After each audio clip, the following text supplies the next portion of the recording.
더위가 다 날아났습니다. 아주 우리 마음이 시원합니다. 하나님의 은혜가 주의 축복이 늘 함께 하시기를 바랍니다.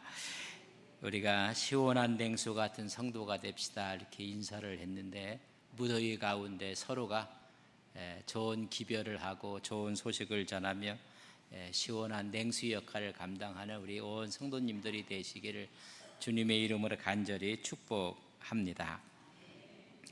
오늘 본문 위에 보면 타이틀이 이렇게 제목이 붙어 있습니다. 다윗의 마지막 말, 이렇게 타이틀이 붙어 있는 것을 보게 됩니다. 그러나 이 마지막 말이 유언은 아닙니다.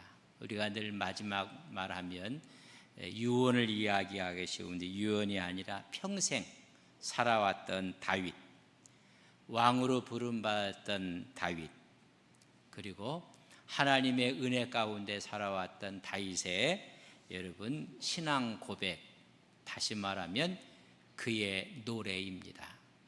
사람들이 노래하는 걸 보면 그 사람의 심리 상태도 알 수가 있습니다. 행복하면 가볍고 경쾌하고 사랑과 행복을 노래하지만은 그 사람의 마음이 울적하고 힘들고 어려우면 여러분 맑은 노래를 부를 수가 없습니다. 오늘 이 마지막 말은 그의 노래를 이야기를 하고 있습니다. 노래를 들어보면 저 사람의 심리 상태를 알 수 있다고 말씀을 했습니다. 그것처럼 그 노래 속에는 그 사람의 삶이 담겨 있는 거거든요. 우리 신앙인들의 노래도 우리 신앙의 고백이 담겨 있습니다. 여러분, 태진아 씨의 첫 번째 히트곡이 뭔지 아십니까? 아시는 분은 여러분 옥경입니다. 여러분 아셨나요? 그 옥경이의 노랫말을 보면 삶의 무게가 있고 삶의 이야기를 느낄 수가 있습니다. 어떤 분들이 어떻게 평가할지 모르지만은 원래 이 옥경이의 노래의 제목의 주인공은 실제 사람 자기 태진아 씨의 아내입니다. 그 아내 이름이 이옥형, 그래서 애칭이 여러분 옥경이입니다. 태진아 씨는 1980년대 초반에 미국 뉴욕으로 이민을 떠나게 되고 타향살이를 하게 됩니다. 여러분, 외국에서 산다는 것이 얼마나 중압감이 있는지 이루 말할 수가 없습니다. 경제적으로 어렵고 정신적으로도 짓눌리게 되고 힘이 들었던 그 시절에 만났던 여인이 이옥형 그의 아내입니다. 이 어려운 가운데 만났는데 이 아내가 남편을 믿고 묵묵히 옆에서 그 길을 지킨 사람이 그의 아내입니다.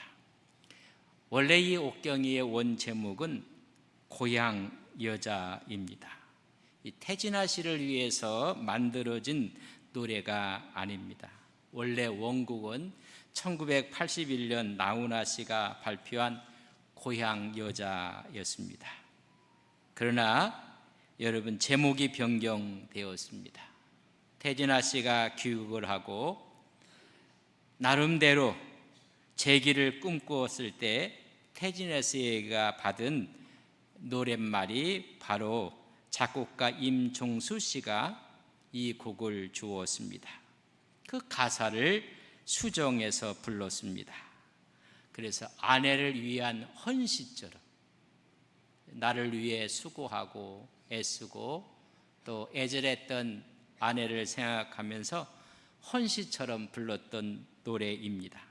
고마움을 전하고 오히려 고향 여자를 옥경이라는 이름으로 바꾸게 됩니다.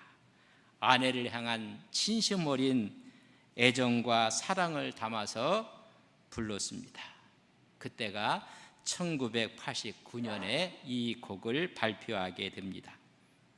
곡이 나오자마자 폭발적인 인기를 얻게 됩니다. 그의 최고의 히트곡이 되고 맙니다. 무명 가수가 대표적인 트로트 가수로 자리매김하게 되었습니다. 그러면서 방송 중에 태진아 씨는 이런 이야기를 했습니다. 옥경이는 내 인생의 복덩이자 지금 나를 있게 해주신 사람이다 라고 거침없이 이야기를 했습니다. 바로 애절한 마음으로 불렀던 이 곡이 그의 삶을 전체를 담고 있었던 것을 보게 됩니다. 노래와 삶은 뗄 수 없는 관계인 것 같습니다. 그 노래의 특징을 보면 구체적인 대상이 있습니다. 아내 옥경이입니다. 애정과 감정을 담은 고마움과 절절함입니다. 또한 태진아 씨의 노래를 들어보면 굵직한 우리 마음을 긁어내듯 듯한 허스키 보이스가 특징입니다. 감정이 폭발하는 것처럼 뿜어나오듯이 간절함, 애절함, 절절함, 사랑과 고마움을 노래한 노래입니다. 애절함도 있고 사랑도 있고 감사도 있고 노래 속에 모든 것이 녹아 있습니다. 희미한 불빛 아래 마주 앉은 당신은 언젠가 어디선가 본 듯한 얼굴인데 고향을 물어보고 이름을 물어봐도 잃어버린 이야기인가 대답하지 않네요. 바라보는 눈길이 젖어 있구나. 너도 나도 모르게 흘러간 세월아. 어디서 무엇을 하며 어떻게 살았는가 물어도 대답 없이 고개 숙인 옥경이. 여러분 이 노래를 아시나요? 제가 왜 이렇게 많은 부분을 이야기하냐면 1981년 이민 가서 아픔과 고통과 어려움 가운데 절절했던 그 사랑을 노래했습니다. 그러면서 물어도 대답 없이 고개 숙인 옥경이. 세월이 흘러서 지금 37년이 되었습니다. 2026년입니다. 그의 아내는 치매에 걸려서 물어도 대답 없이 고개 숙인 옥경이입니다. 어떻게 보면 노랫말은 우리 인생을 지배합니다. 우리의 언어는 우리의 삶을 지배하는 것입니다. 어쩜 발표했을 때 그 곡이 먼 30년 후에 모습을 보여주고 있지는 아니한가. 바라보는 눈빛이 젖어 있구나.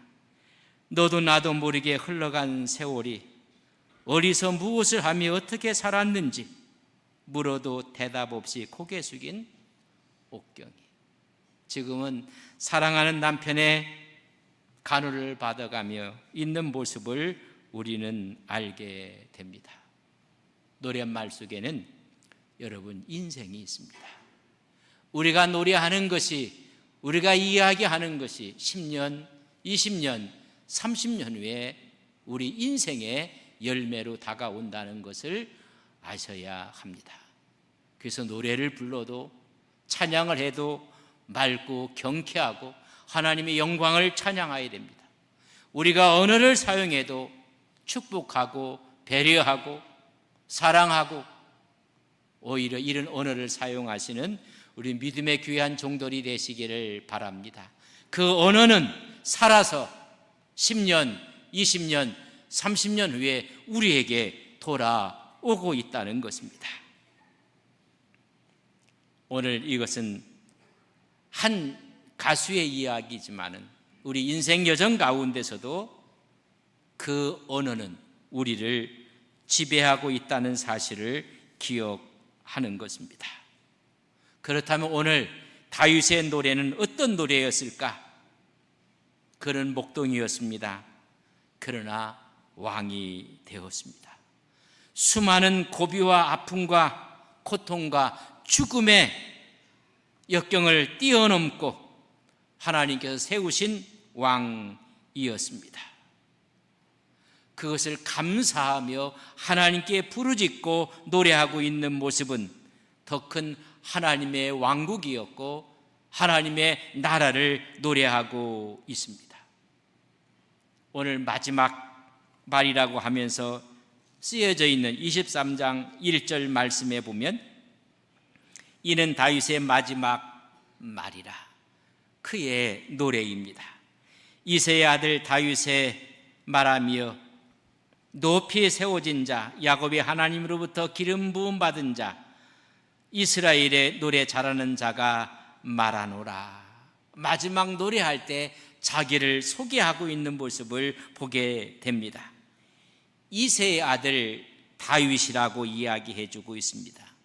여러분, 이새의 아들은 조롱하는 단어입니다. 조롱할 때 쓰여졌던 칭호입니다.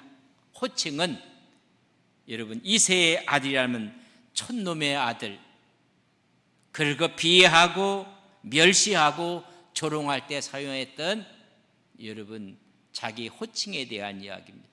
하나님의 은혜를 깨달은 후에 오늘 다윗은 마지막에 이 호칭을 자기가 스스로 쓰고 있는 모습을 보게 됩니다.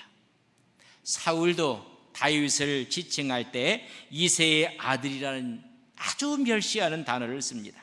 사무엘상 20장 30절에 보면 사울이 요나단에게 화를 내며 그에게 이르되 폐영 무도한 계집의 소생아 내가 이새의 아들을 택한 것이 바로 이새의 아들은 폐영 무도한 계집의 아들이라고 할 정도로 멸시 천대하는 호칭이었습니다.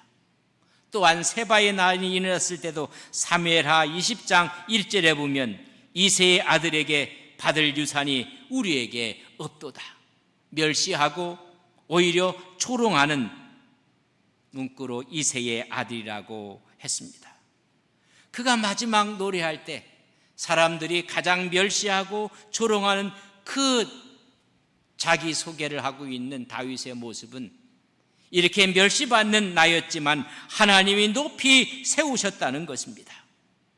그 하나님께서 기름을 부어서 왕으로 선택하셨다는 것입니다. 그뿐만 아니라 하나님이 나에게 재능을 주셔서 노래를 잘하는 자로 세워주셨음을 지금 이야기하고 있는 것입니다. 왜 이새의 아들이라고 자기를 소개하고 있을까?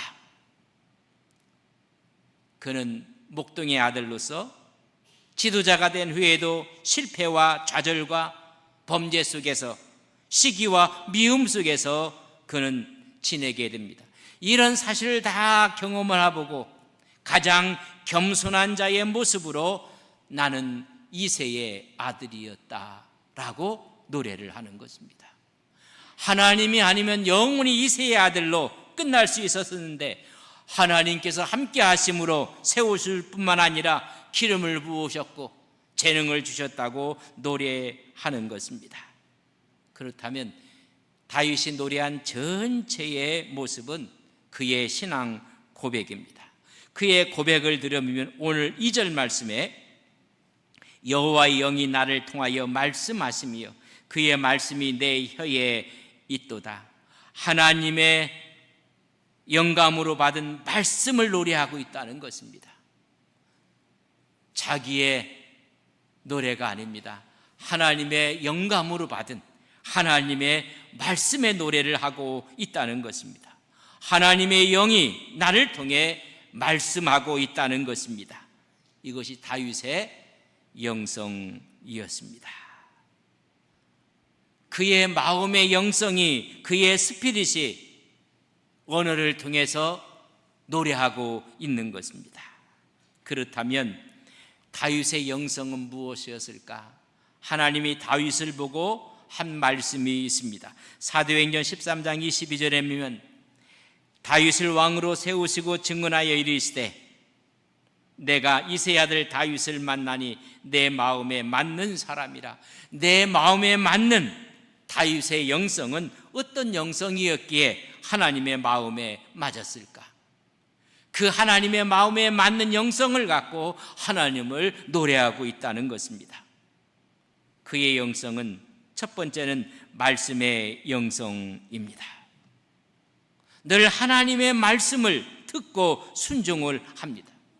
그 하나님의 말씀을 노래할 때 시편 19편 7절과 8절에 보면 여호와의 율법은, 여호와의 말씀은 영혼을 수생시키시고 우둔한 자를 지혜롭게 하며 정직한 자에게 마음을 기쁘게 하며 순결한 사람에게 눈을 밝게 하는 하나님의 말씀을 이야기하고 있습니다.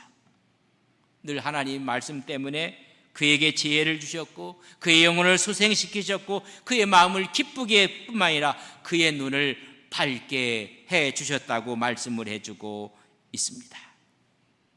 그의 하나님 마음에 맞는 것은 첫 번째는 말씀의 영성입니다. 늘 마음이 그를 지배한 것입니다. 두 번째는 예배의 영성입니다. 하나님의 명예를 최고로 생각한 것입니다. 최우선 순위가 하나님이었습니다. 그것이 예배입니다. 그의 삶의 우선순위 절대의 가치가 하나님이었고 하나님께 예배였습니다. 예루살렘에서 그는 먼저 하나님의 법궤를 옮겨왔습니다. 그의 불타는 예배의 영성이 하나님의 성전을 짓고 싶어하는 열망을 갖게 되었습니다. 또한 다윗의 영성은 기도의 영성입니다. 항상 기도보다 앞서지 않았습니다. 전쟁을 할 때마다 하나님께 물어봅니다. 하나님께 여쭤보고 기도했습니다. 하나님의 말씀, 하나님의 언약, 그걸 붙잡고 기도합니다. 인생이 두 가지를 놓고 묵상을 합니다. 하나님의 말씀을 붙잡고 묵상하는 신앙인이 있는가 하면 상황과 여건을 붙잡고 묵상하는 사람이 있습니다. 그러나 다윗은 철저하게 하나님의 말씀과 하나님의 언약을 붙잡고 그는 기도합니다. 그에게 승리가 있었고 하나님의 영광이 그에게 있었습니다. 그러나 상황과 여건을 붙잡고 묵상하고 기도하는 사람들에게는 늘 염려가 있다는 사실을 깨닫게 됩니다. 다윗의 또 다른 영성은 찬양의 영성입니다. 늘 그의 손에는 악기가 있었다고 이야기를 합니다. 시편의 수많은 다윗의 시편은 찬양의 시입니다. 사무엘상 18장 10절에 보면 그 이튿날 하나님께서 부르시는 악령이 사울에게 힘있게 내림에 그가 집안에서 정신없이 떠들어대므로 다윗이 평일과 같이 손으로 수금을 타는데, 여러분 다윗의 손에는 악기가 들려져 있습니다. 수금을 타. 그때 사울의 손에 창이 있는지라. 여기서 우리는 찬양의 영성 가운데 칼을 들면 죽일 기회가 찾아오는 것입니다. 악기를 들면 찬양할 기회가 찾아오는 것입니다. 늘 사울은 칼을 들었습니다. 그러나 다윗은 하나님의 찬양하기 위해서 악기를 들었습니다. 그의 영성은 찬양의 영성이었습니다. 그 외에도 그의 영성은 회개의 영성이며 순종의 영성이며 섬김의 영성이었고 살리는 영성을 간직했습니다. 다 이것이 말씀의 영성 가운데 있는 하나님을 최고로 생각하는 영광으로 노래하는 다윗의 모습이었습니다. 두 번째는 오늘 3절에 있는 말씀입니다. 이스라엘의 하나님이 말씀하시매 이스라엘의 반석이 내게 이르기를 사람을 공의로 다스리는 자, 하나님을 경외함으로 다스리는 자. 바로 그의 찬양의 노래의 내용은 공의로 다스리는 하나님을 노래하고 있습니다. 하나님을 경외함으로 다스리는 자를 노래하고 있는 것입니다. 그때 말하기를 이스라엘의 반석이 내게 이르시기를, 하나님께서 내게 말씀하시기를 늘 그런 말씀을 떠나지 아니했습니다. 내가 찬양하는 권위는 신적인 권위라는 것입니다. 그래서 공의를 행하신 하나님을 찬양하는 것입니다. 이런 공의로 다스리는 자가 나타나면 어떤 일이 벌어질 것을 오늘 또 노래하고 있는 모습을 보게 됩니다. 4절에 있는 말씀입니다. 우리 4절에 있는 말씀을 같이 한번 보겠습니다. 그는 돋는 해의 아침빛 같고 구름 없는 아침 같고 비 내린 후에 광선이로 땅에서 음이 돋는 새풀 같으리라 라고 노래를 하고 있는 모습을 보게 됩니다. 자신의 공로가 아니라는 것입니다. 하나님의 영원한 가운데 그런 통치자가 나타나던 돋는 해와 같이 아침빛같이 될 것이라, 세상이 완전히 변화된다는 것입니다. 세상의 상태가 희망적이고 이상적인 모습으로 바뀌어지는 것을 노래하고 있습니다. 여러분, 다윗의 노래에 또 하나의 큰 강점이 있습니다. 자기에게 주신 하나님의 언약의 말씀을 노래하고 있습니다. 여러분, 예수님 믿으면서 또한 기도하면서 어떤 집회를 통해서 하나님께서 우리에게 주신 말씀이 있습니까? 그 말씀을 평생 붙잡고 노래하는 것입니다. 5절에 보면 내 집이 하나님 앞에 이같이 아니하냐, 하나님이 나와 더불어 영원한 언약을 세우사 만사에 구비하고 견고하게 하셨으니 나의 모든 구원과 나의 모든 소원을 어찌 이루지 아니하시리라. 하나님이 나와 더불어 영원한 언약을 세운 그 언약을 노래하고 있다는 것입니다. 여러분, 우리의 노래는 우리의 승리도 아닙니다. 하나님이 나에게 주신 그 말씀의 언약, 그 말씀을 붙잡고 노래하는 것입니다. 우리의 믿음의 주체는 내가 아니라 하나님이라는 것입니다. 하나님과 맺은 언약을 놓고 나와 더불어 맺은 그 언약, 그 언약의 핵심은 사무엘하 7장에 있는 말씀입니다. 다 읽을 수는 없지만 16절 한 절에 보면 내 집과 내 나라가 내 앞에서 영원히 보존되고 내 왕위가 영원히 경고하리라는 하나님의 굳은 이 약속을 평생 기억하며 노래하고 있는 것입니다. 우리가 알거니와 하나님을 사랑하는 자, 그 뜻대로 부르심을 입은 자들에게는 모든 것이 합력하여 선을 이루는 그 말씀을 붙잡고 기도하는 것처럼 하나님이 주신 언약의 말씀을 붙잡고 기도하고 노래하는 것입니다. 마지막 노래의 모습은 6절에 있습니다.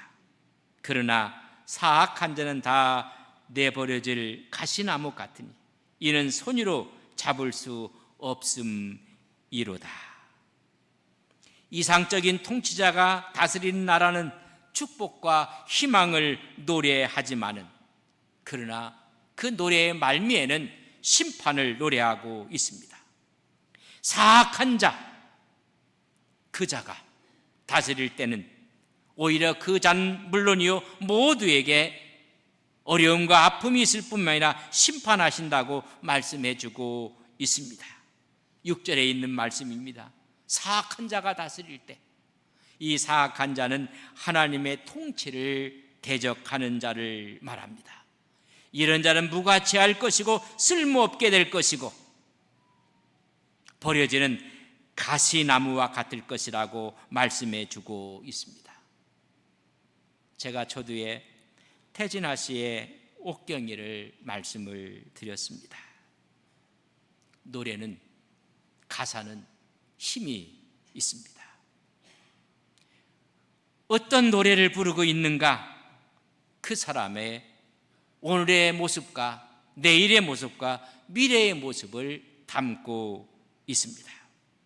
오늘 다윗의 노래는 하나님을 노래하고 있습니다. 영원한 메시아를 소망하는 노래를 하고 있습니다. 그의 노래를 보면 악에 대한 하나님의 공의를 이야기하고 있습니다. 그의 노래였지만은 그의 삶의 신앙의 고백이었습니다. 이제 우리가 노래를 해야 됩니다. 우리의 삶을 통해서, 간증을 통해서 영성이 담겨 있는 우리의 노래가 필요합니다. 그 노래 속에 오늘도 하나님은 이새의 아들이었던, 가장 천박하고 멸시받던 그를 높이 세워주시고 왕으로 기름 부어주시고 그에게 재능을 주셨던 그 하나님을 찬양했듯이 우리를 택해 주셔서 하나님의 자녀로 삼으시고 하나님의 영원한 상속자로 삼아주신 하나님의 영광을 찬양하는 우리 온 성도님들이 되시기를 주님의 이름으로 간절히 축복합니다. 우리의 간증이요 우리의 영성을 담아 우리의 신앙 고백이 하나님께 찬양으로 들려지는 믿음의 종들이 되시기를 주님의 이름으로 간절히 축복합니다. 다음